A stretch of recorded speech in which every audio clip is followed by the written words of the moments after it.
Morning everyone, welcome to sixth lecture of building construction technology. इससे पहले हमने bond के बारे में डिस्कस किया था। आज भी हम बॉन्ड पे चर्चा करेंगे, पर आज हम पढ़ेंगे टाइप ऑफ बॉन्ड के बारे में। ठीक है, तो कितने तरीके के बॉन्ड होते हैं? तो 10 तरीके के बॉन्ड होते हैं, इसमें मैंने आपको दिया है। तो सबसे पहला जो बॉन्ड होता है वो इंग्लिश बॉन्ड, फिर आता है फ्लेमिश बॉन्ड, वैसे stretcher, header, garden wall, facing, ranking, Dutch, English and zigzag bond. ये इस तरीके के 10 प्रकार के बॉन्ड होते हैं। ठीक है, इसके अंदर कुछ नहीं होता है। जो हमारे वॉल की कोर्स की लेयर्स होती हैं उसके पैटर्न चेंज कर दिए गए, हालांकि वॉल बनाते सेम है। उन और कौन सा सबसे बेटर स्ट्रेंथ देता है वो इसके बारे में हम इसके अंदर जानेंगे। ठीक है, तो मेनली जो दो बॉन्ड है, इंग्लिश बॉन्ड और फ्लेमिश बॉन्ड, ये दो जो बॉन्ड होते हैं वो हमको मैक्सिमम स्ट्रेंथ देते हैं वॉल की। क्लियर है ना? तो मैं इसकी आपको रियल इमेज भी दिखाऊंगा और किस किस तरीके से बॉन्ड बनाए जाते हैं वो भी अपन आगे डिस्कस करेंगे। जो मैंने जैसे आपको बताया, जो इंग्लिश बॉन्ड है इसके बारे में पहले डिस्कस कर लेते हैं। तो जो हमारा इंग्लिश बॉन्ड होता है ना, वो बहुत मजबूत बॉन्ड होता है। और क्या बोलते हैं उसको हम as a normally Flemish bond और इसको इंग्लिश बॉन्ड को हम यूज़ करते हैं। और ये ऑल्टरनेटिव कोर्स का होता है, ऑल्टरनेटिव कोर्स से बनता हुआ होता है। मतलब हेडर और स्ट्रेचर का जो ऑल्टरनेटिव कोर्स हम डालेंगे उससे हमारा ये जो है बॉन्ड बनता है। हेडर मतलब जैसे कि पहले मैं देखो, जैसे पहले मैंने स्ट्रेचर डाल दिया, ठीक है, स्ट्रेचर का बॉन्ड डाल दिया, या मैं इसके नीचे आपको वो भी बना सकता हूँ, हेडर।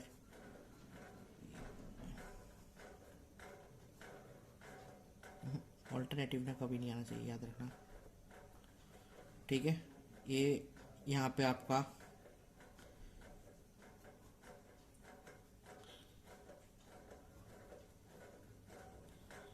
ये आपका क्या बन रहा है? ये आपका बन रहा है इंग्लिश बॉन्ड। ठीक है, इस तरीके का ये आपका ये पैटर्न, जो ये हेडर कोर्स और ये स्ट्रेचर कोर्स की पैटर्न को अपन क्या बोलेंगे? इसके पैटर्न को बोलेंगे अपन इंग्लिश बॉन्ड। क्लियर है ना? ऑल्टरनेटिव ब्रिक्स की अरेंजमेंट रहती है, वर्टिकल जॉइंट्स एक दूसरे के ऊपर नहीं आने चाहिए। ठीक है, ये जो वर्टिकल जॉइंट्स है वो एक दूसरे के ऊपर नहीं आने चाहिए, हेडर्स के वर्टिकल जॉइंट्स और स्ट्रेचर के वर्टिकल जॉइंट। क्लियर? तो इस तरीके से ये जो पैटर्न है वो हमारी तैयार होती है, और ये पैटर्न को अपन ने क्या है, इंग्लिश बॉन्ड का नाम दे दिया। इसकी मैं रियल इमेज आपको दिखाऊंगा अभी।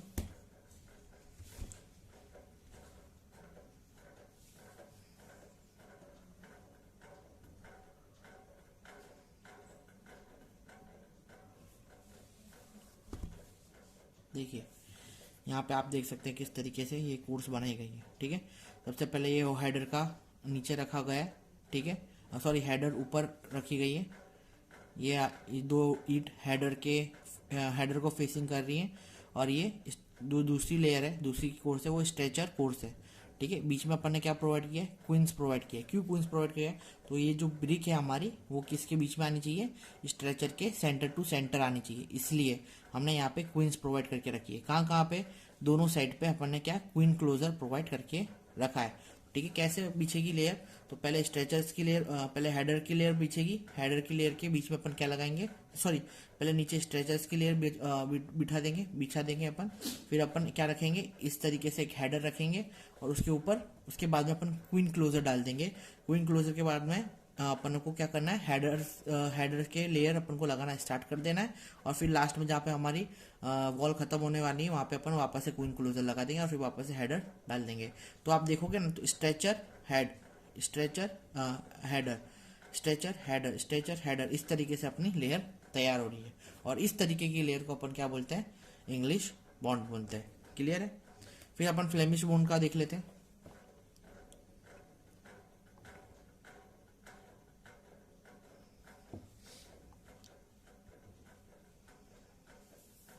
अब फ्लेमिश बॉन्ड में अगर आप देखेंगे तो क्या किस तरीके का सीन है? देखो, फ्लेमिश बॉन्ड में क्या करा इन लोगों ने? इंग्लिश बॉन्ड में क्या होता था? स्ट्रेचर हेडर की लेयर होती थी, पर इसमें क्या किया इन लोगों ने? यहाँ पे एक क्वार्टर क्वीन क्लोजर डाल दिया, यानी क्वार्टर क्वीन क्लोजर की हेडर के द्वारा ब्रिक बना दी गई है। ठीक है, उसके बाद में यहाँ पे क्या किया है? हेडर फिर स्ट्रेचर, फिर हेडर फिर स्ट्रेचर, मतलब ऑल्टरनेटिवली इन दोनों को, स्ट्रेचर हेडर को इस तरीके से प्लेस करना स्टार्ट कर दिया है। ठीक है, इसलिए इसको ये पैटर्न को अपन ने क्या बोला है? फ्लेमिश बॉन्ड बोला है ना? अब ये जो बॉन्ड है, दो तरीके के बॉन्ड होते हैं ये फ्लेमिश बॉन्ड के अंदर। दो तरीके आते हैं। एक फ्लेमिश बॉन्ड के अंदर आता है, जो हमारा फ्लेमिश बॉन्ड है वो दो भाग में डिवाइडेड है। एक सिंगल फ्लेमिश बॉन्ड और डबल फ्लेमिश बॉन्ड। क्लियर है? दो भाग में हमारा जो ये फ्लेमिश बॉन्ड है वो डिवाइडेड है, एक सिंगल फ्लेमिश बॉन्ड और एक डबल फ्लेमिश बॉन्ड। ठीक है। सिंगल फ्लेमिश बॉन्ड के अंदर क्या होता है कि सिंगल फ्लेमिश बॉन्ड में अल्टरनेटिव लेयर्स आती है। किसकी? ब्रिक की, हेडर की, स्ट्रेचर की, हेडर की, स्ट्रेचर की, हेडर की, स्ट्रेचर की। और यहाँ पे जो यहाँ पे क्लोजर में अपन क्या प्रोवाइड करते हैं, क्लोजर में अपन थ्री क्वार्टर क्लोजर प्रोवाइड करते हैं। ठीक है। अगर आपको ये नहीं पता कि थ्री क्वार्टर क्लोजर क्या है तो आपने आगे के लेक्चर्स नहीं देखे हैं, आप आगे के लेक्चर्स देखेंगे तो आपको पता चलेगा कि थ्री क्वार्टर क्लोजर क्या है। डबल फ्लेमिश बॉन्ड में क्या होता है? डबल फ्लेमिश बॉन्ड में कि आगे तो हम इसकी लेयर रखते हैं, स्ट्रेचर हेडर, स्ट्रेचर हेडर, पर पीछे क्या इंग्लिश बॉन्ड प्रोवाइड करते हैं, यानी पीछे से हेडर हेडर हेडर हेडर और उसके ऊपर स्ट्रेचर स्ट्रेचर स्ट्रेचर प्रोवाइड करना स्टार्ट कर देंगे। समझ में? इसलिए जो आगे की जो फ्रंट रहेगी वो किसको फेस करेगी? हमारी फ्लेमिश बॉन्ड को, फ्लेमिश बॉन्ड को फेसिंग करेगी। और पीछे जो इसकी बॉन्ड्स रहेंगी वो कैसी रहेगी? इंग्लिश बॉन्ड रहेगी। ठीक है। ज़्यादातर इसके इंग्लिश बॉन्ड की मॉडिफिकेशन ही है सबके अंदर, बस एस्थेटिक लुक चेंज हो जाए, कुछ डिफरेंट मिले, इसके लिए हम ये सारे के सारे जो चीज़ें प्रोवाइड करते हैं। हमारा जो नेक्स्ट है वो है स्ट्रेचर हेडर। उसके बारे में देखते हैं। स्ट्रेचर हेडर, अब ये स्ट्रेचर हेडर है तो ये वो थिक वॉल्स होती है ना, उनके लिए बनाई जाती है। देखो मैं ये वाली इमेज निकालता हूँ स्ट्रेचर बॉर्डर की। स्ट्रेचर बॉर्डर के अंदर क्या होता है कि स्ट्रेचर ही प्रोवाइड किए गए होते हैं, पर इसके अंदर अगर आप देखोगे ना तो सबसे ये कोने में, जैसे यहाँ पे देखो आप देखोगे तो स्ट्रेचर की लेयर आ रही है, पर इसके ऊपर क्या है, हेडर इस तरीके से प्रोवाइड किया है। तो जो स्ट्रेचर है, जो हमारे वर्टिकल जॉइंट्स है वो एक दूसरे से मिल ना जाए। समझ में आए? तो हमको सारी बॉन्ड के अंदर, सारे इंग्लिश बॉन्ड के अंदर, सारे मैशनरी बॉन्ड्स के अंदर यही ख्याल रखना है कि हमारे जो वर्टिकल जॉइंट्स है वो मिलने नहीं चाहिए। क्योंकि अगर वर्टिकल जॉइंट्स मिलते हैं तो क्या होगा, इस तरीके से गिरने के ब्रिक्स के गिरने के चांसेस रहेंगे, और वो जो लोड कैपेसिटी है ब्रिक की वो अपने को ज़्यादा नहीं मिलेगी। समझ में आया? तो इस तरीके से जो हमारे बॉन्ड्स हैं वो उन लोगों ने प्रोवाइड करके रखे हैं। तो ये जो तरीके के पैटर्न को अपन क्या बोलेंगे? Stretcher bond. क्लियर है? इसके बाद कौन सा बॉन्ड है? इसके बाद है हेडर बॉन्ड। अब स्ट्रेचर बॉन्ड के अंदर हम क्या करते हैं कि स्ट्रेचर प्रोवाइड करते हैं पहले, इसके अंदर अपन क्या प्रोवाइड करेंगे? इसके अंदर सब हेडर प्रोवाइड करेंगे। ठीक है। यहाँ पे अगर आप देखोगे तो हर जगह हेडर प्रोवाइड करके रखा है। बस यहाँ पे क्या कर दिया इन लोगों ने, क्वार्टर क्वीन क्लोजर डाल दिया है। ठीक है। जिससे सारी जगह हेडर अच्छी तरीके से प्लेस अपन कर पाए और हमारे जो वर्टिकल बॉन्ड्स है वो ज्वाइंट ना हो। समझ में आ रहा है कि सबसे पहले इन लोगों ने क्या किया है, queen closer, three quarter queen closer डाल के रखा है। सॉरी,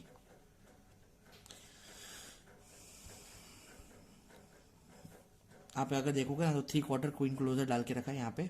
फिर उसके बाद हेडर का प्लेसमेंट चालू करा, फिर उसके ऊपर हेडर। अब इससे होगा क्या, जो पैटर्न है हमारे वर्टिकल जॉइंट है वो हमारे डायरेक्ट थ्री क्वार्टर क्लोजर के ऊपर गिरेगा। ठीक है। तो हमारे जो वर्टिकल जॉइंट है एक दूसरे से मिलेंगे नहीं, है ना। ये था हेडर क्लोजर के बारे में। ठीक है। एक और चीज़ बोलना चाहूँगा कि सबसे इम्पॉर्टेंट क्वेश्चन अगर जीटीयू का अगर आप देखेंगे ना बुक के अंदर, तो वो आता है कि difference between English bond and Flemish bond. तो इसके डिफरेंस से आपको पढ़ के जाने का है कि क्या क्या डिफरेंस होते हैं। ठीक है। इंग्लिश बॉन्ड और फ्लेमिश बॉन्ड में तो इंग्लिश बॉन्ड मोर स्ट्रॉन्गर होता है किसके अंदर, वॉल थिकनेस अगर 1.5 है ब्रिक की तो, और फ्लेमिश बॉन्ड कंपेरेटिवली वीक पड़ता है इंग्लिश बॉन्ड से। ठीक है। इंग्लिश बॉन्ड किससे कंसिस्ट होता है, हेडर और स्ट्रेचर की अल्टरनेटिव वॉल से कंसिस्ट होता है। ठीक है, जैसे मैंने बताया था। और फ्लेमिश बॉन्ड का जो कोर्स होता है वो अल्टरनेटिव कोर्स रहता है। ठीक है। वो अल्टरनेटिव कोर्स रहता है किसका, कंसिस्ट कोर्स के अंदर अल्टरनेटिवली हेडर और स्ट्रेचर अपन डाल के रखते हैं। ठीक है। तो ये सारी जो है ना आपको वो डाल के रखनी है, दिमाग में रखनी है। जैसे कि आप इंग्लिश बॉन्ड के बारे में ऐसा भी लिख सकते हैं कि English bond is not so attractive, क्योंकि बहुत कॉमन हो चुका है और बरसों से यूज़ करते आ रहे हैं। Flemish bond is attractive. ठीक है। आप ऐसा थोड़ा प्लीजेंट वो देता है, क्या बोलते हैं, लुक देता है। तो ये सब आपको अपने दिमाग में रखना है थोड़े बहुत। जैसे कि 10 पॉइंट्स हैं, 5 मार्क्स का क्वेश्चन, तो 10 पॉइंट लिखो तो अच्छा रहेगा, पर मिनिमम आपको 7 से 8 पॉइंट तो उसके अंदर लिखना ही है। तो डायग्राम बना दो उसका, इंग्लिश बॉन्ड का या फ्लेमिश बॉन्ड का। ठीक है। तो इस तरीके से आपको ये चीज़ दिमाग में रखनी है और वहाँ पे लिख के आना है। क्लियर है? तो ये बहुत इंपॉर्टेंट क्वेश्चन था और मैंने को आपको बताना था, तो ये हमने बता दिया। हेडर बॉन्ड के बारे में अपने जानिए। इसके बाद अपना पास आता है कि गार्डन वॉल। गार्डन वॉल के अंदर भी दो तरीके की बॉन्ड्स होती हैं, ठीक है। गार्डन वॉल के अंदर अगर आप देखोगे यहाँ पे गार्डन वॉल है, ठीक है। गार्डन वॉल काहे के लिए प्रोवाइड करते हैं? गार्डन वॉल सिर्फ कंपाउंड वॉल्स होते हैं कि गार्डन के अंदर जो बाहर वॉल्स होती हैं वो हमको डालने के लिए हम गार्डन वॉल। तो दो तरीके की गार्डन वॉल होती है, इंग्लिश गार्डन वॉल और फ्लैमिश गार्डन वॉल। सिंपल चीज़ है। इंग्लिश गार्डन वॉल के अंदर सबसे पहले हेडर डलेगा, फिर स्ट्रेचर डलेगा, फिर हेडर डलेगा, सॉरी स्ट्रेचर डलेगा, फिर हेडर डलेगा, ठीक है। तो ये हो गई अपनी इंग्लिश बॉन्ड। फ्लैमिश बॉन्ड के अंदर क्या करेंगे? हेडर स्ट्रेचर, ये सॉरी इसके अंदर उल्टा देके रखा है। अगर आप देखेंगे ना तो इसके अंदर क्या देके रखा है? उल्टा देके रखा है। ये एक्चुअली फ्लैमिश बॉन्ड होनी चाहिए क्योंकि हेडर स्ट्रेचर नहीं मिस्टेक हो रही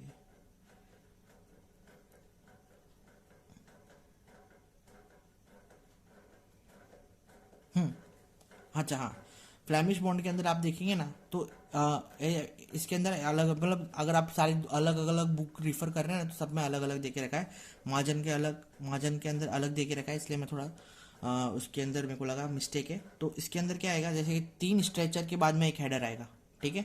3 स्ट्रेचर फिर हेडर। यहाँ पे अगर आप देखेंगे तो 2 स्ट्रेचर के बाद में एक हेडर रखा है ना, उसके अंदर आपको 3 स्ट्रेचर के बाद में हेडर आएगा। अगर यहाँ पे आप देखेंगे तो क्या आएगा, यहाँ पे स्ट्रेचर नीचे आएगा, फिर हेडर आएंगे।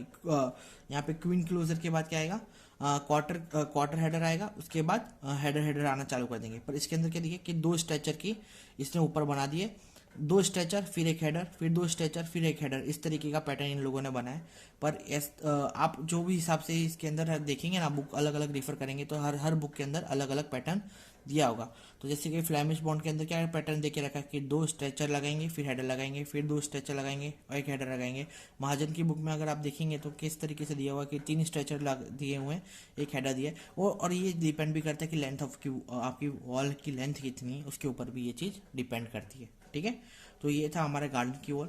इसके अंदर कोई भी लोड कैरिंग कैपेसिटी के लिए अपन ये वॉल नहीं बनाते, इसलिए इसकी जो वीकनेस बॉन्ड की वीकनेस रहती है वो थोड़ी बॉन्ड की स्ट्रेंथ रहती है वो थोड़ी वीकन रहती है, ठीक है। इसके बाद अपना था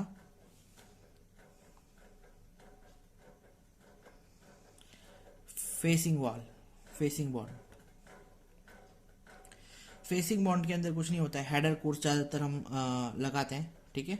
फेसिंग वॉल के अंदर ज़्यादातर हम हेडर कोर्स यूज़ करते हैं। पर इंग्लिश ये सब है ना, जो फेसिंग वॉल्स वगैरह है कंपाउंड वॉल में अडॉप्ट करते हैं, ठीक है। उस मतलब भारी भारी चीज़ के अंदर लोड डिस्ट्रीब्यूशन के लिए ज़्यादातर ये नॉट यूनिफॉर्मली अच्छी नहीं रहती है, ठीक है। तो वही हेडर के अगर कोर्स रखना है तो हेडर का कोर्स रख दो। तो फेसिंग बॉन्ड आप ऐसे बोल सकते हो कि हेडर बॉन्ड भी बोल सकते हो फेसिंग बॉल को, या स्ट्रेचर की फेसिंग रखते हो। अब वो डिपेंड करता है इंडिविजुअल के ऊपर कि उसको किस तरीके की फेसिंग रखनी है, ठीक है। इसके बाद आती है रैंकिंग वॉल। अब रैंकिंग वॉल के अंदर क्या होता है कि 2 तरीके के पैटर्न होते हैं, ठीक है। 2 तरीके के पैटर्न बोले तो हैरिंग बॉन्ड पैटर्न बॉन्ड्स और डायगोनल बॉन्ड्स। अब हैरिंग बॉन्ड्स के अंदर क्या होता है कि पहले स्ट्रेचर्स रख दिया जाता है और इस तरीके का वर्टिकल स्ट्रेचर बना दिया जाता है, ठीक है। वर्टिकल स्ट्रेचर के नीचे कि आपको क्या प्रोवाइड किया जाता है, इन लोगों नीचे एक ब्रिक को हाफली इसको काट दिया जाता है स्ट्रेचर वाइज, ठीक है। क्लोजर प्रोवाइड किया जाता है ना। तो ये क्या करते हैं, तो अपन को इवन डिस्ट्रीब्यूशन देता है कि ऊपर भी अगर, अब वो भी सब किस पे डिपेंड करता है, वो डिपेंड करता है हमारी हाइट ऑफ दी वॉल के ऊपर, ठीक है। फिर इस तरीके से पैटर्न वाइज ब्रिक लगाना स्टार्ट किया जाता है, आप देख रहे होंगे,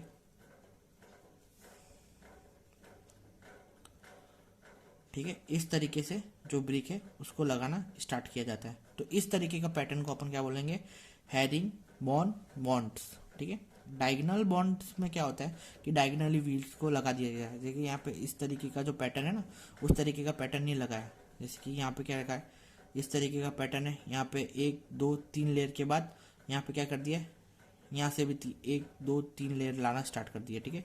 2 लेयर ऐसी, 1 लेयर ऐसी, 2 लेयर ऐसी, 3 वॉल ऐसी, 2 ब्रिक ऐसी, 3 ब्रिक ऐसी, 2 ब्रिक ऐसी, इस तरीके से जो पैटर्न दिया है ना, इसमें सारे के सारे जो पैटर्न है वो इस तरीके के रहते हैं, और क्वीन क्लोजर ऊपर प्रोवाइड किया जाता है, ठीक है। इस तरीके की बॉन्ड को अपन क्या बोलते हैं, रैंकिंग बॉन्ड, ठीक है। इसके बाद आता है डच बॉन्ड।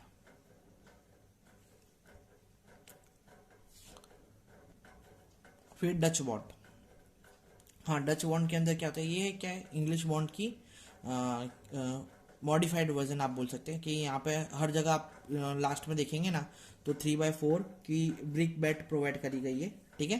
अब क्या करेंगे इसको कि ब्रिक बेड प्रोवाइड कर देंगे और फिर बाद में स्ट्रेचर रखना स्टार्ट कर देंगे, हैंडल रखना स्टार्ट कर देंगे। तो स्ट्रेचर की कोर्स में अपन क्या प्रोवाइड करेंगे, ब्रिक बेड प्रोवाइड करेंगे, ठीक है। और इस तरीके की पैटर्न को अपन क्या बोलेंगे, डच बॉन्ड बोलेंगे। क्लियर?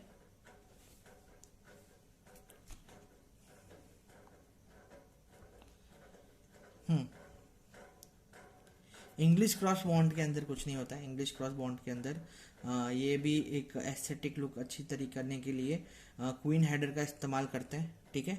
यहाँ पे आप देखोगे तो इस तरीके का पैटर्न बनेगा इंग्लिश उसके अंदर, बॉन्ड के अंदर, इंग्लिश क्रॉस बॉन्ड के अंदर। यानी अगर आप यहाँ पे देखोगे तो हेडर के बीच में अपन ने क्या प्रोवाइड किया है, यहाँ पे क्वीन क्लोजर प्रोवाइड किया है और इस तरीके से हेडर्स रख दिए, ठीक है, लास्ट में।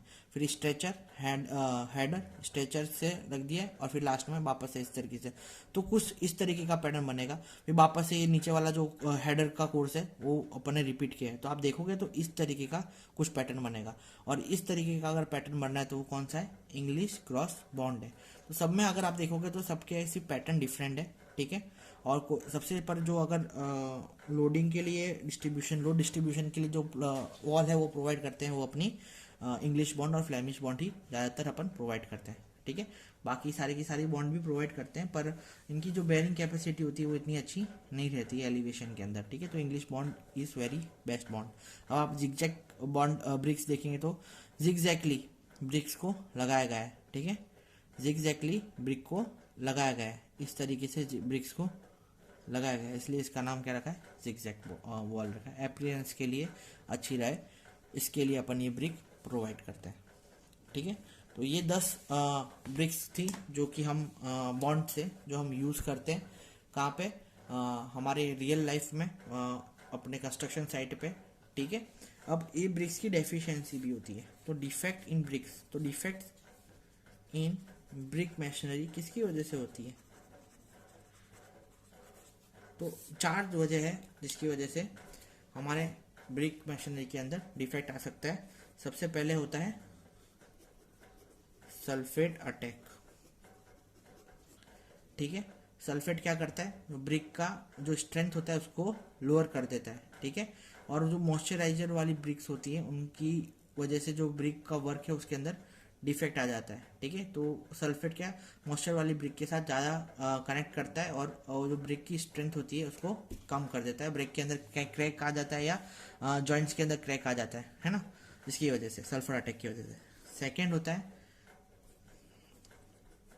Crystallisation of salt from bricks. आपने बहुत जगह देखा होगा कि और जब हम ब्रिक्स के अंदर पानी डालते हैं तो ब्रिक के अंदर से क्षार कंटेंट ज़्यादा निकलता है। अगर ब्रिक के अंदर एक्सेसिव सॉल्यूबल सॉल्ट रहता है तो उसके होता है क्या कि वो जो हम पानी जब देते हैं ना ब्रिक्स के अंदर, तो आप देखेंगे ना तो ब्रिक्स के बाहर वाइट कलर की एक लेयर अपेयर हो जाएगी, ठीक है। उसको हम एफ्लोरेंस भी बोलते हैं। क्या बोलते हैं, एफ्लोरेंस भी बोलते हैं।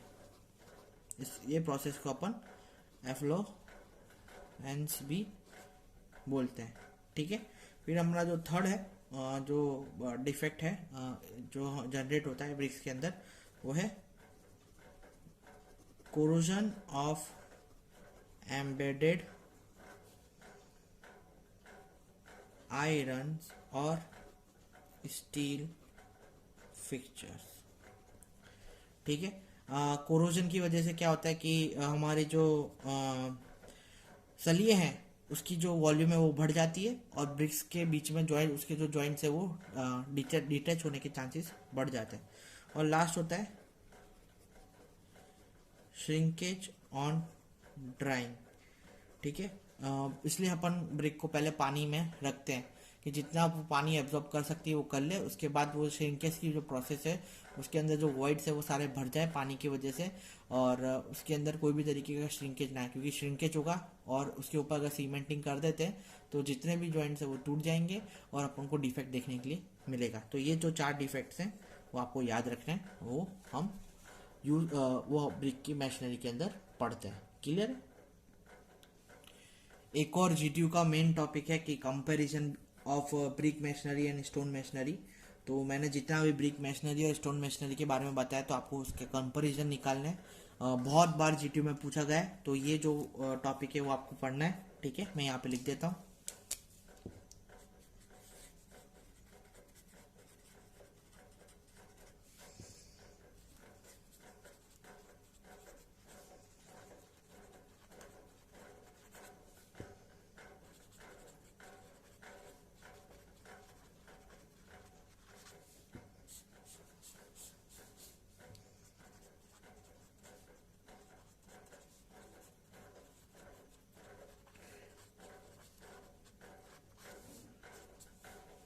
ठीक है, ये क्वेश्चन आपको पढ़ना है।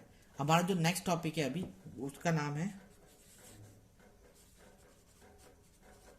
Composite machinery.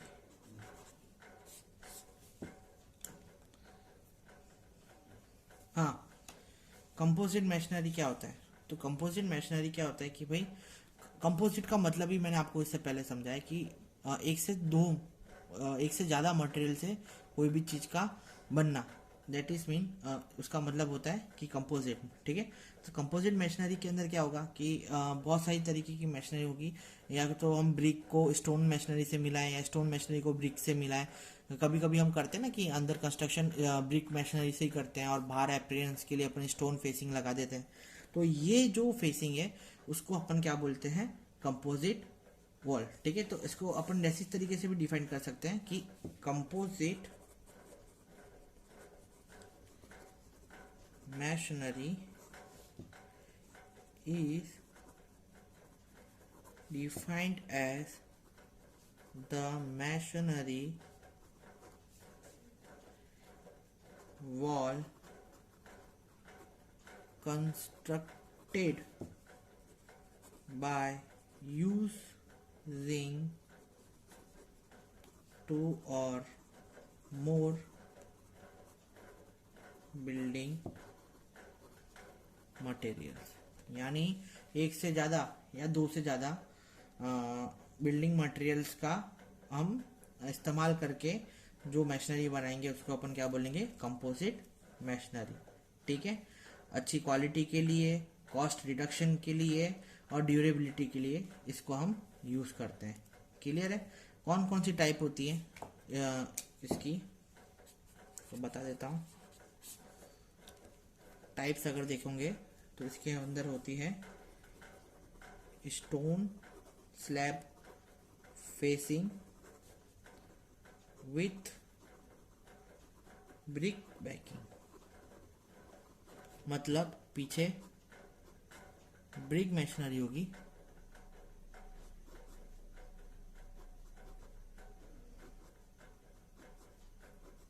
और आगे जो फेस है वो स्टोन फेसिंग आएगी। ठीक है, समझ में है? फिर सेकंड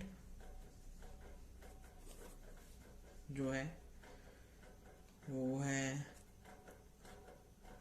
सॉरी ये स्टोन फेसिंग वाली है, ये जो सेकंड लिख रहा हूँ वो ये जो मैंने ड्रॉ कर दिया वो है stone facing and brick banking. ये जो चीज़ मैंने बोली है वो ये है, ये वाली जो चीज़ है वो मैं यहाँ पे बना रहा हूँ। वो इसके अंदर क्या होगा? ब्रिक्स, सेम ब्रिक्स रहेंगे। सिर्फ एग्जांपल के लिए मैं फटाफट ये ब्रिक्स ड्रॉ कर रहा हूँ रफली। स्टोन का एक स्लैब अपन आगे लगा देंगे, तो यहाँ पे क्या लगा देंगे अपन? Stone slab. तो अपना फेसिंग में क्या आएगा? स्टोन स्लैब आएगा और पीछे ब्रिक रहेगी। क्लियर है? इसको अपन क्या बोलेंगे? Stone facing and brick banking. Third जो हमारा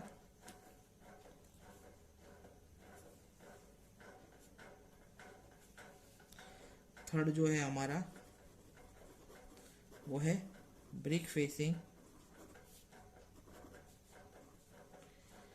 एंड कंक्रीट बैकिंग। फोर्थ है हमारा एशलर फेसिंग एंड ब्रिक बैकिंग। और लास्ट है हमारा एशलर फेसिंग एंड रबल बैकिंग।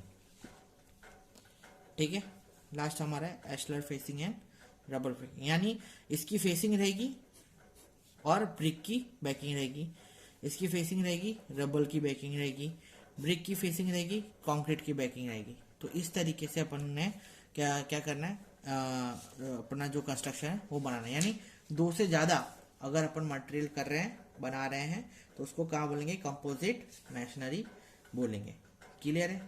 अब इसके बाद जो टॉपिक आता है, जो hollow concrete brick machinery walls होती हैं, उसके बारे में हम आगे पढ़ेंगे कि बहुत सही वॉल्स होती हैं। ये अभी लेटेस्टली हम यूज़ करते हैं, सीमेंट कंक्रीट मैशनरी वॉल से बनती हैं। ठीक है, तो हाई स्ट्रेंथ के लिए बनाई जाती है। इसको हाई स्ट्रेंथ के एडवांटेज अच्छे रहते हैं, और मतलब जो बिल्डिंग का मटेरियल के अंदर सबसे हाई स्ट्रेंथ एडवांटेज वाली जो ब्रिक है हमारी सीमेंट कंक्रीट मैशनरी वॉल्स ही है। ठीक है, हॉलो यूनिट में बनती है। ठीक है, a hollow unit is defined as the unit having core void area greater than 25% of gross area. यानी बीच के अंदर जो होलो एरिया होता है ना, वो 25% होना चाहिए किसका, ग्रॉस एरिया का। पूरे एरिया का 25% अपन बीच में एरिया बना सकते हैं ब्रिक के अंदर। ठीक है, द ब्लॉक्स में be having a single and multi core design as per the site requirement. वो साइट रिक्वायरमेंट के हिसाब से हम ये जो ब्रिक्स हैं वो हमारी बनती हैं। ठीक है, इस तरीके से रिकमेंडेशन किया गया है कंक्रीट एसोसिएशन ऑफ इंडिया के द्वारा। जो थिकनेस होगी हॉलो ब्रिक की वो कितनी रहेगी, फेसिंग की जो थिकनेस रहेगी होलो ब्रिक की वो 5 सेंटीमीटर जितनी रहेगी, और नेट एरिया उसका 55 to 60% रहेगा, किससे, ग्रॉस एरिया के मुकाबले में।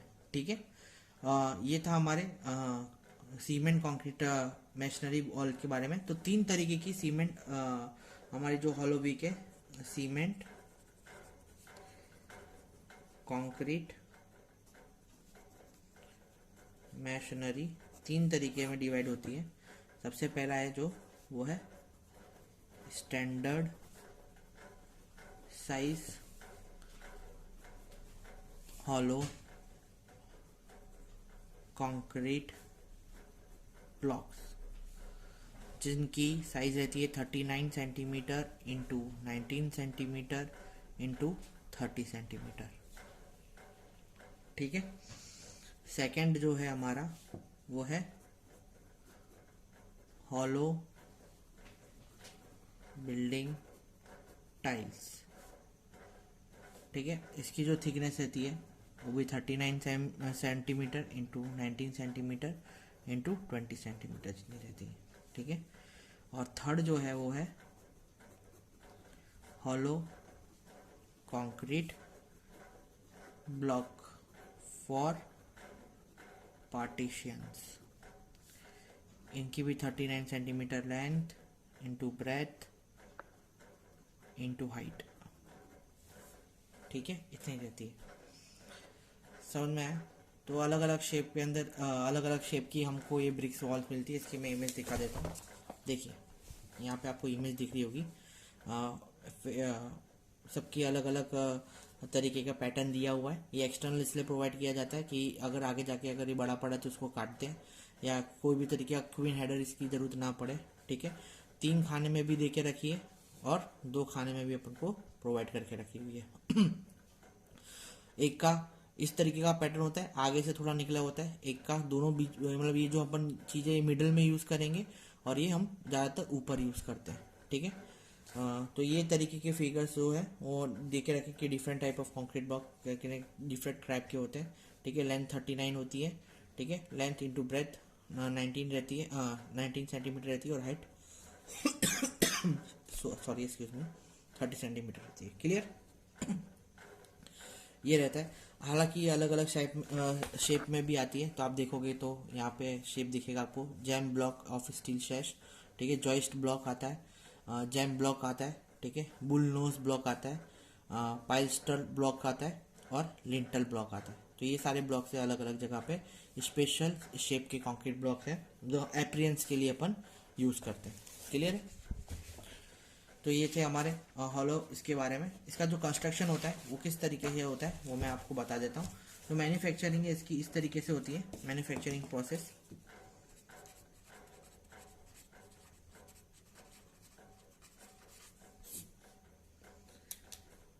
मैन्युफैक्चरिंग में क्या रहता है, सबसे पहले सीमेंट और एग्रीगेट का कितना रेशियो रहता है, 1:6 का हमारा इसका रेशियो लेते हैं, ठीक है, proportion. The proportion of aggregate in mix should be fine aggregate, मतलब 60% इसके होने चाहिए फाइन एग्रीगेट, प्रोपोर्शन 60% होना चाहिए। और कोर्स एग्रीगेट है वो होने चाहिए 40%।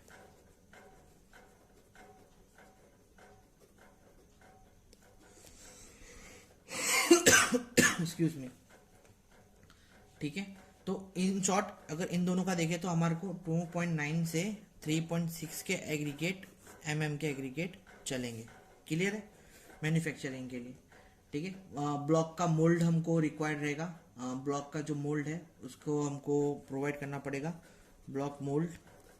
इसके अंदर क्या भरना पड़ेगा, कंसिस्टेंसी पेस्ट भरना पड़ेगा। अच्छी तरीके से जो पेस्ट है उसका कंसिस्टेंसी अच्छी होनी चाहिए, ज़्यादा पतला नहीं हो जाना चाहिए, अच्छी तरीके से मिक्स करना पड़ेगा, ठीक है। बेटर फिनिशिंग के लिए मशीन कास्टिंग अगर आप यूज़ करेंगे तो अच्छी रहेगी। मशीन कास्टिंग यूज़ करेंगे तो आपके लिए बेटर शेप आएगा, for better shape.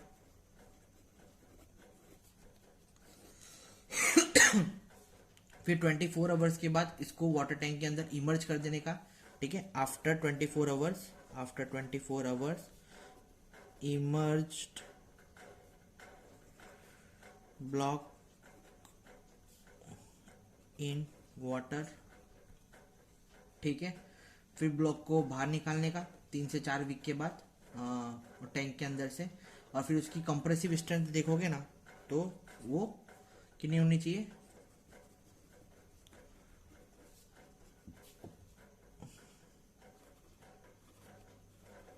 And take out after 3 to 4 week. Compressive strength अगर आप देखते हो ब्रिक की तो कितनी होनी चाहिए, वो होनी चाहिए 30 kg पर सेंटीमीटर क्यूब, जो कि होता है 3 न्यूटन पर mm स्क्वायर। ये कब की स्ट्रेंथ है, आफ्टर 28 डेज की, ठीक है। तो ये हमारा इसका मैन्युफैक्चरिंग प्रोसेस था। वॉल को लगाते किस तरीके से, तो वॉल को लगाते किस तरीके से, जैसे कि मैं यहाँ पे आपको एक एग्जांपल बता देता हूँ। ये जो ब्लॉक से कैसे बनाते हैं, जैसे ये मैंने पे एक प्लिंथ लेवल बना दिया, ठीक है। आप इस तरीके से इमेजिन करो, प्लिंथ लेवल बना दिया। प्लिंथ लेवल में मैंने क्या किया, यहाँ पे सलिए लगा दिए। अब जो हॉलो ब्लॉक्स है ना वो सलिए के अंदर घुसड़ देंगे, और दोनों एंड पे मैं सलिए लगा दूंगा, यहाँ पे मैं रेनफोर्समेंट लगा दूंगा, ठीक है। और फिर इसके ऊपर मैं हॉलो ब्लॉक रखना स्टार्ट करूंगा, कंस्ट्रक्ट करना स्टार्ट कर दूंगा हॉलो ब्लॉक, ठीक है। लास्ट में क्या होगा, लास्ट में जब मैं इसके ऊपर सब रख दूंगा उसके ऊपर यहाँ पे मैं कंक्रीटिंग कर दूंगा फॉर बेटर स्ट्रेंथ, और ऊपर एक ब्रिक का, कंक्रीट ब्रिक का पूरा कवर प्रोवाइड कर दूंगा। इस तरीके से नॉर्मली कंस्ट्रक्शन होता है, और भी अलग अलग तरीके हैं जिससे अपन इसको कंस्ट्रक्शन कर सकते हैं। तो ये था अपना हॉलो ब्रिक के बारे में। जो हमारा नेक्स्ट टॉपिक है वो है कैविटी वॉल। बहुत ध्यान से पढ़ना, कैविटी वॉल जीटीयू में बहुत बार पूछ चुके हैं ये, ठीक है। जीटीयू 2010 और 2011 में कैविटी वॉल का इंट्रोडक्शन पूछा गया था, एडवांटेज ऑफ कैविटी वॉल पूछा गया था 2014 में, और कंस्ट्रक्शन ऑफ कैविटी वॉल बहुत बार पूछा गया है, ठीक है। तो इसके बारे में अच्छी तरीके से यहाँ पे जानेंगे अपन। Cavity wall is consist of 2 separate walls, ठीक है, 2 सेपरेट वॉल से बनती कैविटी वॉल, है ना, विथ अ कैविटी और gap of 5 to 8 centimetre between them. तो दो वॉल है उसके बीच में हम गैप छोड़ देंगे, ठीक है, 5 to 8 सेंटीमीटर का, तो हमारी कैविटी वॉल बन जाएगी। जो आउटर वॉल होती है उसको अपन क्या बोलते हैं, आउटर लीफ वॉल, वो 10 सेंटीमीटर की होती है। और इनर वॉल की जो थिकनेस है अपन ने कितनी रख दी है, 10 सेंटीमीटर से कम नहीं होनी चाहिए, रिस्ट्रिक्टेड कर दिया है, ठीक है। इस तरीके की वॉल होती है। चलो आउटर वॉल की 10 सेंटीमीटर, इनर वॉल की 10 सेंटीमीटर, बीच में गैप। कैविटी वॉल क्या प्रोवाइड करता है, डैम्पनेस प्रोवाइड करता है। डैम्पनेस को अंदर आने नहीं देता है, ठीक है। साउंड और थर्मल इंसुलेशन भी बिल्डिंग के अंदर प्रोवाइड करता है, ठीक है। और जो दो वॉल है उसको टाई अप करते हैं किसके साथ, अपने मेटेलिक और टेरन कॉटन टाइज के साथ, ठीक है। अपने क्या बोलते हैं उसको, रेनफोर्समेंट की टाइज बना देते हैं और उसे टाई अप कर देते हैं, ठीक है। They are space at 90 centimetre apart horizontally, और 90 सेंटीमीटर की हॉरिजॉन्टली उस पर स्पेस रखते हैं। और 35 to 35 सेंटीमीटर, मतलब जो टाइज है उसके बीच में 30 to 35 सेंटीमीटर की वर्टिकल क्या रखते हैं, स्पेस रखते हैं। और हॉरिजॉन्टली उसके अंदर कितने स्पेस रखते हैं, 30 to 45 सेंटीमीटर। क्लियर है, इस तरीके से इसको बांधा जाता है, ठीक है। इसके जो एडवांटेज है वो एडवांटेज कुछ नहीं है कि मॉइस्चर उसके अंदर एंटर नहीं होता है, इसलिए इसको बनाया जाता है, ठीक है। Since the air layer between the two leaves is not conductive of the heat, मतलब हीट से बचाता है। और transmission of heat of external face and internal face is reduce much, मतलब जो एक्सटर्नल ट्रांसमिशन है हीट का एक्सटर्नल फेस से इंटरनल फेस तक का, वो बहुत रिड्यूस हो जाता है। Cavity wall have 25% of greater insulation value than the solid waste, ठीक है। 25% ग्रेटर इंसुलेशन वैल्यू से किसे, सॉलिड वॉल से। क्लियर है, मतलब सॉलिड वॉल 25% सॉलिड वॉल से 25% ज़्यादा इंसुलेशन हमारा कैविटी वॉल प्रोवाइड करता है। Cavity wall provide good insulation and sound provide हो गया, ठीक है। फिर कैविटी वॉल इकोनॉमिकल रहता है, जितना हमारा जो वीट बचेगी उसके लिए। तो ये सारे है ना उसके एडवांटेज हैं, आप एक बार आपने जाके देखेंगे बुक के अंदर तो आपको पता चल जाएगा। कंस्ट्रक्शन ऑफ कैविटी वॉल में क्या होता है, कंस्ट्रक्शन के अंदर कुछ नहीं करते हम लोग, फाउंडेशन नॉर्मली बनाते हैं, ठीक है। डैम प्रूफ से हमारी जो कैविटी वॉल है वो बनाना स्टार्ट कर देते हैं, ठीक है। In case of cavity wall each leaf is half brick thick, ठीक है। जो भी वॉल है जिसको मैं आपको बोल रहा हूँ ना, ये आउटर वॉल को जिसे हमने यहाँ पे लीफ से डिफाइन किया, आउटर लीफ, ठीक है। वो जो लीफ होती है वो 10 हाफ ब्रिक वॉल की होती है, ठीक है। This wall was capable to take a load of 2 storey residential building. Cavity wall जो हम कंस्ट्रक्ट करते हैं वो 2 स्टोरी बिल्डिंग के लोड सहन करने की क्षमता रखता है, ठीक है। However, it is heavier load are to be support the thickness of inner wall can be increased in multiple of half brick thickness, ठीक है। और अगर जहाँ इम्पोज लोड बढ़ता है तो वो हाफ ब्रिक के अंदर हम लोग क्या करेंगे, वो जो capacity of thickness, capacity of wall है, थिकनेस है, वो अपन बढ़ा देंगे, ठीक है। द कैविटी बिटवीन 2 लीव्स में varies from 40 mm to 100 mm in the with. जो कैविटी है बीच में जो गैप रखेंगे वो 40 से 100 mm की विथ तक का वेरिएशन उसके अंदर आ सकता है, ठीक है। Inner and outer leaf are tied together with metallic tie, ये मैंने आपको बता दिया, मेटेलिक टाई से उसको टाई कर देंगे। Space of 90 centimetre horizontally and 30 to 35 centimetre vertically stretch position, हम उसको हॉरिजॉन्टली और वर्टिकली दोनों तरीके से हमारे जो टाइज है उसको बांध दिया जाएगा, ठीक है। और कितने के गैप में, 90 सेंटीमीटर के गैप में हम किस में बांधेंगे, हॉरिजॉन्टली बांधेंगे, ठीक है। Ties bar will be tie in 90 centimeter horizontally and 30 to 45 centimeter vertically. Clear? फिर cavity should be start in 15 centimetre below the dam proof course level, मतलब जो डैम प्रूफ कोर्स लेवल है उसके 15 सेंटीमीटर के नीचे से हम कैविटी वॉल स्टार्ट कर सकते हैं। Condense moisture between below the level and DPC can be drain out, ठीक है। डीपीसी जब ड्रेन आउट हो जाएगा, मतलब उसका डैम प्रूफ कोर्सिंग के बाद हम उसके ऊपर कैविटी वॉल लगा सकते हैं, ठीक है, बना सकते हैं। The bottom of cavity wall should at least 15 centimetre above the outside ground level, ठीक है। कितना होना चाहिए, 15 सेंटीमीटर, बॉटम से 15 सेंटीमीटर अबव होना चाहिए, कहाँ पे, ग्राउंड लेवल तक, ठीक है। Entry of moisture can be prevented. अब ये जो मैंने बोला मैं आपको सब पूरा दिखा देता हूँ। देखिए अगर आप यहाँ पे देखेंगे तो यहाँ पे अगर आप देखेंगे, ठीक है, ये फॉर फ्लैट स्लैब रूफ है और ये पिच रूफ के लिए यहाँ पे बनाया गया है। पिच रूफ यानी ये, और फ्लैट स्लैब रूफ यानी ये, है ना। तो अगर आप यहाँ पे देखेंगे कैविटी वॉल, तो कहाँ कहाँ पे कैविटी वॉल पड़ेगी, यहाँ पे फाउंडेशन बना दिया, ठीक है। डैम्प प्रूफिंग यहाँ से स्टार्ट हो रहा है, देखेंगे ना यहाँ पे, तो डैम्प प्रूफिंग यहाँ से स्टार्ट हो रहा है, डीपीसी, ठीक है। यहाँ से फ्लोर चालू हो जाएगा, तो यहाँ पे हमने कैविटी वॉल लगा दिया। ये क्या हुआ, आपका आउटर लीफ हुआ, और ये आपका इनर लीफ हुआ, समझ में आया। इसके बीच में गैप, कैविटी वॉल घुसा दी, फिर यहाँ पे सी लेवल आ गया, यहाँ पे विंडो आ गई, फिर लिंटर आ गया। लिंटर के ऊपर वापस से अपन ने क्या किया, लीड शीट लगा दी, एक शीट लगा दी जिसकी अपन वापस से एक जो लोड है वो सहन कर पाए हमारा लिंटर, ठीक है। उसके बाद क्या करा, टाई बार से, देखो ये टाई बार से बांध के रखा है ना, देखते रहना आप लोग, टाई बार से बांध के रखा है, ये टाई बार से बांध के रखा है। और फिर यहाँ पे डैम्प प्रूफिंग चालू कर दिया, है ना।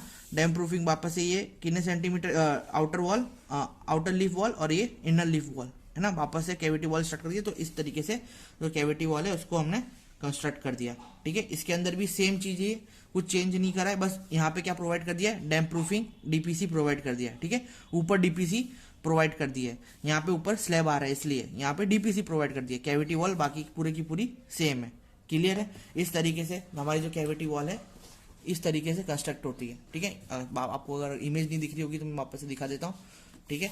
ये इस तरीके का स्लैब है, ठीक है।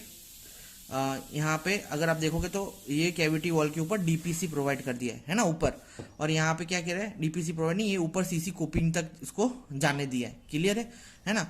यहाँ पे लिंटर है, लिंटर के ऊपर शीट प्रोवाइड करी गई है, तो मैंने आपको बताया। यहाँ पे ऊपर प्लास्टर हो जाएगा, कैविटी वॉल है। टाई बार्स मैंने जो बोला था, टाई बार से बांध के रखेंगे 90 सेंटीमीटर वर्टिकली और 90 सेंटीमीटर वर्टिकली और सॉरी हॉरिजॉन्टली 90 सेंटीमीटर, है ना, और वर्टिकली 35 टू 45 सेंटीमीटर का गैप रखेंगे, क्लियर है ना।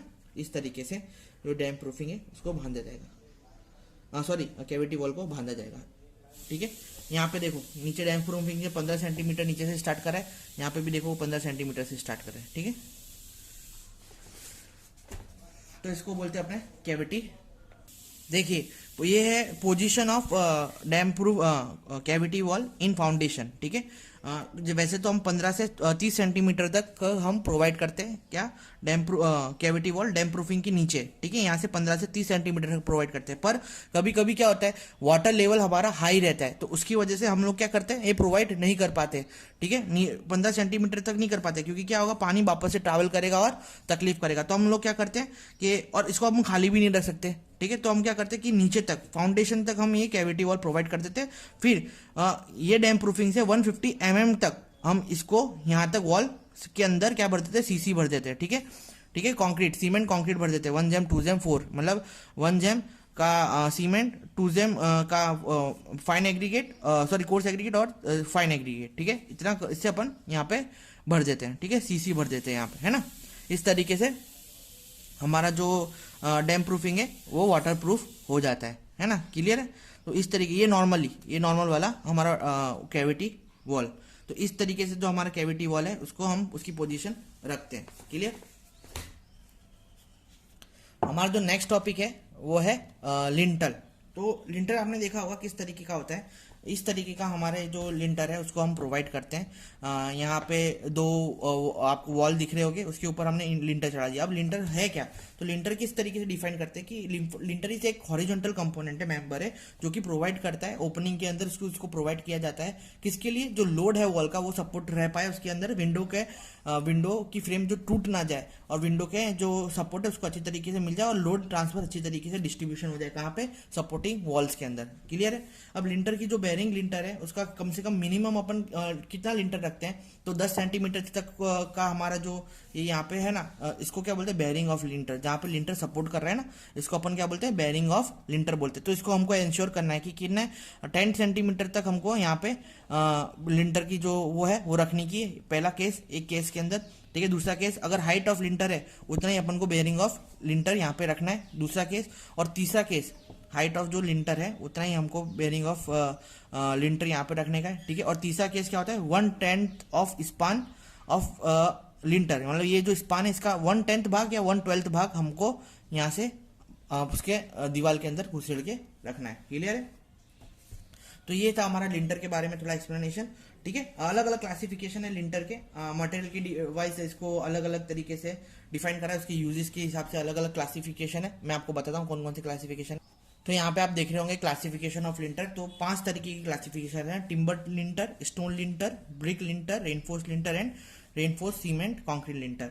कुछ फर्क नहीं है इसके अंदर। इसके अंदर टिम्बर यूज होगा, इसके अंदर मटेरियल लिंटर की जगह लिंटर के मटेरियल में स्टोन यूज होगा, इसके अंदर ब्रिक यूज होगा, इसके अंदर रेनफोर्समेंट लिंटर यूज होगा, रेनफोर्समेंट यूज होगा, और इसके अंदर रेनफोर्समेंट विद सीमेंट और कंक्रीट यूज होगा। ठीक है, इन सब की इमेज मैं आपको दिखा देता हूँ। अगर आप यहाँ पे देखते हैं तो ये देखो, टिम्बर लिंटर के अंदर किस तरीके का टिम्बर का यूज किया गया है, तो इसका जो क्रॉस सेक्शन एरिया है वो इस तरीके का दिखेगा। ठीक है, स्टोन लिंटर के अंदर स्टोन यूज किया गया है, अगर इसको आप क्रॉस सेक्शन एरिया में देखेंगे तो उसका एरिया इस तरीके से लगेगा। ठीक है, यहाँ पे ब्रिक का अरेंजमेंट किया हुआ है। ठीक है, 10 to 20 सेंटीमीटर ब्रिक के अंदर वेरिएशन दे के रखिए। यहाँ पे एक ब्रिक का स्पान बना दिया है। ठीक है, तो इस तरीके का ये हो गया अपना ब्रिक लिंटर। जैसे मैंने वो आपको बताया कि सिर्फ इसके अंदर क्या है, मटेरियल का चेंजेस है, बाकी अलग अलग हिसाब से। अगर मेरे को कोई हैवी लोड, जैसे कि मेरे को पता है कि मेरा जो स्टोरेज बिल्डिंग है जो ज़्यादा नहीं है, तो मैं टिम्बर लिंटर, स्टोन लिंटर या ब्रिक लिंटर यूज़ करूंगा। ठीक है, पर जब मैं ज़्यादा हाई राइज बिल्डिंग में जा रहा हूँ और मेरे को जैसे ऊपर लोड बनते जा रहा है, तो मैं रेनफोर्समेंट ब्रिक लिंटर का यूज़ करूंगा। देखो ये रेनफोर्समेंट यहाँ पे आप देख रहे होगे,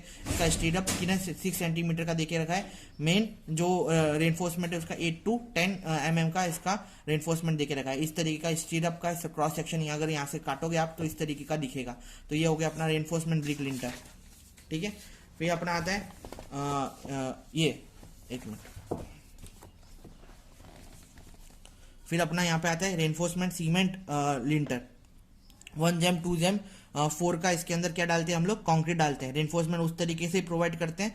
ठीक है, पर इसके अंदर क्या कंक्रीटिंग करते हैं, समझ में है? उसके अंदर कंक्रीटिंग प्रोवाइड नहीं करते, उसके अंदर सिर्फ मोटार सीमेंट मोटार प्रोवाइड करते हैं। इसके अंदर एग्रीगेट और कंक्रीटिंग दोनों प्रोवाइड करते हैं। उसके अंदर सॉरी गैप के अंदर जो हमारा जो साइड गैप है ना, वहाँ पे रेनफोर्समेंट के अंदर, वहाँ पे जॉइंट्स के अंदर अपन क्या प्रोवाइड करेंगे, सीमेंट मोटार प्रोवाइड करेंगे, है ना। और रेनफोर्समेंट इसके अंदर क्या प्रोवाइड करेंगे, हम सीमेंट भी प्रोवाइड करेंगे। ठीक है, सीमेंट और एग्रीगेट का मतलब मिक्सचर बनाएंगे और इसके अंदर प्रोवाइड करेंगे, तो जिससे हमको अच्छी स्ट्रेंथ मिलेगी। तो ये है ना हाई लोड कैपेसिटी के लिए ये हमने बना के रखा है। देखो फिर स्टील टिम्बर भी होता है कि डायरेक्ट गडर प्रोवाइड कर दिया। ठीक है, यहाँ पे हमने क्या RJS गडर होता है ना, उसको प्रोवाइड कर दिया यहाँ पे डायरेक्ट कंक्रीट के अंदर। तो ये भी एक अच्छा माध्यम है, पर ये क्या है, पैसे बहुत ज़्यादा खा जाएगा, है ना। तो इसलिए इसको हम ज़्यादातर नहीं करते, RCC को और इनको ही अपन प्रोवाइड कर देते हैं। तो ये था हमारा आज लिंटर के बारे में। तो ये इतने तरीके के 5 तरीके के लिंटर अपन ने देखे। क्लियर? हमारा नेक्स्ट टॉपिक है आर्क। अब आर्क क्या होता है? आर्क कुछ नहीं होता है कि वो क्या करता है, 2 कॉलम के अंदर एक ऐसा स्ट्रक्चर होता है जो ट्रांसमिट करता है सुपर इम्पोज लोड किसके अंदर, पिलर्स के अंदर और एबटमेंट के अंदर। ठीक है, आप देखेंगे तो ये आर्क बहुत सारा ब्रिज के नीचे आपको बना हुआ दिखेगा। कभी कभी एस्थेटिक लुक के लिए भी बनाते हैं, पर ये बहुत अच्छी तरीके से इसको बनाया जाता है कि किसके लिए, सुपर इम्पोज लोड ट्रांसफर करने के लिए, equal super impose load transfer करने के लिए, किसके बीच में, कॉलम के बीच में। आपने बहुत सारे आर्क्स देखे होंगे। ठीक है, इस तरीके का आपको अगर मैं आपको बताऊं तो इस तरीके का स्ट्रक्चर होता है आर्क।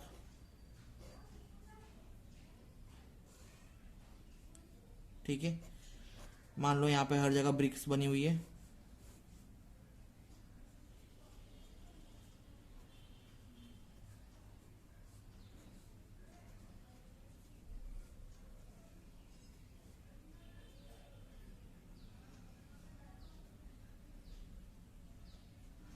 और यहाँ पे हमने आर्क प्रोवाइड करा है। ठीक है, अंदर तक होता है यार, अंदर तक। ठीक है, कॉलम के अंदर तक, है ना। अब वो किसी का भी हो सकता है, ये आर्क अलग अलग प्रकार के मटेरियल का होता है। जैसे कि लिंटर था ना, ये क्या करेगा, ट्रांसमिट करेगा लोड ट्रांसफर करेगा कहाँ पे, नीचे। क्लियर है, इक्वल डिस्ट्रीब्यूशन पे हमारा लोड ट्रांसफर इसका होता है। ठीक है, अब अलग अलग तरीके के क्लासिफिकेशन है आर्क के। ठीक है, जैसे क्लासिफिकेशन ऑफ मटेरियल हो गया, या शेप ऑफ आर्क के हिसाब से, या नंबर ऑफ सेंटर के हिसाब से हमने आर्क का क्लासिफिकेशन अलग अलग तरीके से डिवाइड करके रखा है। चलो क्लासिफिकेशन में आपको बता देता हूँ। अब आपको आपकी स्क्रीन पे दिख रहा होगा क्लासिफिकेशन ऑफ आर्क। ठीक है, तो 3 तरीके से हम क्लासिफाई करते हैं। तो based on material and workmanship, ठीक है, अकॉर्डिंग टू द शेप, और होता है according to the number of the centre. Clear है? है ना। 3 तरीके से हम जो आर्क है उसको क्लासिफिकेशन करते हैं। अब क्लासिफिकेशन बेस्ड ऑन मटेरियल में अगर देखा जाए तो 3 तरीके के मटेरियल हम आर्क के अंदर यूज करते हैं। एक तो ब्रिक आर्क, ठीक है, stone arc and concrete arc. Brick arc के अंदर क्या होता है डिफरेंस, सिर्फ rough, Exide and gazed brick arc से हम इसको बनाते हैं, ठीक है। सिर्फ इसके अंदर शेप का फर्क है, मैं आपको दिखा देता हूँ, ठीक है। अब रफ आर्क आप देखोगे तो रफ आर्क के अंदर क्या होता है, रफ आर्क के अंदर इस तरीके की जो मशीनरी है, ब्रिक मशीनरी है, उस तरीके ये प्रोवाइड करी गई है, ठीक है। एक्स्ट्रा ब्रिक उसके अंदर क्या प्रोवाइड किया गया है, इसके अंदर अलग तरीके की मशीनरी प्रोवाइड करी गई है कि एक पूरी मशीनरी, फिर बीच में 2 ब्रिक मशीनरी, फिर एक मशीनरी, फिर 2 ब्रिक मशीनरी और फिर एक मशीनरी। इस तरीके का जो कंस्ट्रक्शन है वो जॉइंट है, उसको अपन क्या बोलेंगे, एक्स्ट ब्रिक आर्क्स बोलेंगे, ठीक है। गेज ब्रिक आर्क के अंदर क्या होगा, गेज ब्रिक आर्क के अंदर इस तरीके का जो देख रहे होंगे आप वेज शेप प्रोवाइड किया गया होगा, ठीक है। इस तरीके का वेज शेप प्रोवाइड किया गया होगा तो इसको अपन क्या बोलेंगे, गेज ब्रिक आर्क। तो ये शेप के आर्क को अपन क्या बोलते हैं, गेज ब्रिक आर्क बोलते हैं। देखो आप फ्लैट स्लैब के अंदर भी गेज ब्रिक आर्क अपन बना सकते हैं। तो अगर आप ज्यादातर आर्क्स देखेंगे ना तो आपको सिर्फ है ना इसका ही डिफरेंस दिखेगा। यहाँ पे स्टोन आर्क देख लोगे तो एशनरी मशीनरी प्रोवाइड करी गई है, ठीक है। एशनरी मशीनरी के बारे में अपन ने आगे देखा है। फ्लैट स्लैब आर्क भी होता है, फ्लैट स्लैब आर्क के बारे में आपको आगे बताता हूँ। अगर आप यहाँ पे देखेंगे तो सेकंड क्लासिफिकेशन स्टार्ट हो जाता है बाय द शेप, ठीक है। बाय द शेप का हमारा जो क्लासिफिकेशन वो स्टार्ट हो जाता है। तो 5 तरीके के शेप मैंने आपको बताया। तो फ्लैट स्लैब आर्क के अंदर फ्लैटली एक ही सेंटर होता है, वो सेंटर से अपन क्या करते हैं, पूरा फ्लैट स्लैब अपन बनाते हैं। मतलब जो आर्क होता है वो ऐसा नहीं होता है, वो एकदम फ्लैट रहता है, ठीक है। सेमी सर्कुलर के अंदर अपन 3 चीज प्रोवाइड करते हैं यहाँ पे, ठीक है। लाइनिंग कर देते हैं, ऐसे सेमी लाइनिंग कर देते हैं, और सेमी सर्कुलर आर्क यहाँ पे इस तरीके से प्रोवाइड कर देते हैं। सेगमेंट आर्क के अंदर क्या करते हैं कि जो हमारा इनर भाग होता है वो इंक्लाइनली इस तरीके से सेगमेंटली आर्क में डिवाइड होता है। तो इस तरीके से जो सेगमेंट आर्क है वो हम यहाँ पे प्रोवाइड करते हैं, ठीक है। फिर आता है हमारा रिवेलिंग आर्क। रिवेलिंग आर्क के अंदर हम क्या प्रोवाइड करेंगे, हम लोग वुडन लिंटर प्रोवाइड करेंगे, ठीक है, और अंदर ही कंस्ट्रक्ट कर देंगे लिंटर। तो इस तरीके का शेप जो है हमारा क्रॉस सेक्शन में देखने के लिए मिलेगा हमको, ठीक है। डच एंड फ्रेंच आर्क के अंदर हम लोग क्या करेंगे, डच एंड फ्रेंच आर्क के अंदर जो हमारी पैटर्न रहेगी वो डच पैटर्न रहेगी, जो मैंने बताया था। इंक्लाइन में अपन जो मशीनरी का अरेंजमेंट करेंगे, क्लियर है। और लास्ट में हमारा जो बाय है classification based on number of the centre. तो ठीक है, आपने देखा होगा एक ही सेंटर प्रोवाइड करेंगे, यानी सर्कुलर आर्क प्रोवाइड होगा। ये जो आर्क है वो ज्यादातर अपन कहाँ पे यूज करते हैं, ये जो आर्क है अपन ज्यादातर विंडो में यूज करते हैं, ठीक है। फिर 2 सेंटर के अंदर दो सेंटर वो सेमी इक्लिप्ड या आर्क बनेगा या फ्लोटाइन आर्क बनेगा, ठीक है। 3 सेंटर के अंदर अपन 3 सेंटर प्रोवाइड करेंगे, ये और ये। तो इस तरीके का आर्क अपन को कुछ देखने के लिए मिलेगा। 4 सेंटर के अंदर अपन 4 सेंटर प्रोवाइड करेंगे, तो हमको थोड़ा जैसे क्राउन होता है ना किंग का, उस तरीके से आर्क देखने के लिए मिलेगा। और लास्ट में अपन 5 सेंटर आर्क देख लेते हैं। 5 सेंटर आर्क के अंदर एलिप्टिकल शेप अपन को देखने के लिए मिलेगा, ठीक है। 5 सेंटर प्रोवाइड करेंगे, 1 2 3 4 और 5 सेंटर, क्लियर है। तो ये था हमारा इसके बारे में क्लासिफिकेशन ऑफ आर्क के बारे में लेक्चर। और मैं ऐसा बोल रहा हूँ कि वॉल फिनिश और 2 और टॉपिक है प्लास्टर। तो ये बहुत सिंपल टॉपिक है, आपको समझ में आ जाएंगे। ये जो टॉपिक्स मैंने आज आपको पढ़ा है ना, वो सब के सब GTU में आ सकते हैं। इसी के साथ हमारा 2nd चैप्टर खत्म होता है, ठीक है। और नेक्स्ट बार मैं नया चैप्टर चालू करूंगा कंक्रीटिंग के बारे में। अपने जो क्या बोलते हैं प्लेन और रेनफोर्समेंट सीमेंट कंक्रीट है कंस्ट्रक्शन, उसके बारे में अपन देखेंगे। आज के लिए इतना ही, थैंक यू। थोड़ी लास्ट में आवाज़ रहेगी ड्यू टू थोड़ा काम चल रहा है यहाँ पे, इसकी वजह से। तो अगर सुनाई नहीं दे रहा होगा तो मेरे को आप बोलना, तो मैं आपको नोट्स प्रोवाइड कर दूंगा। Okay, thank you.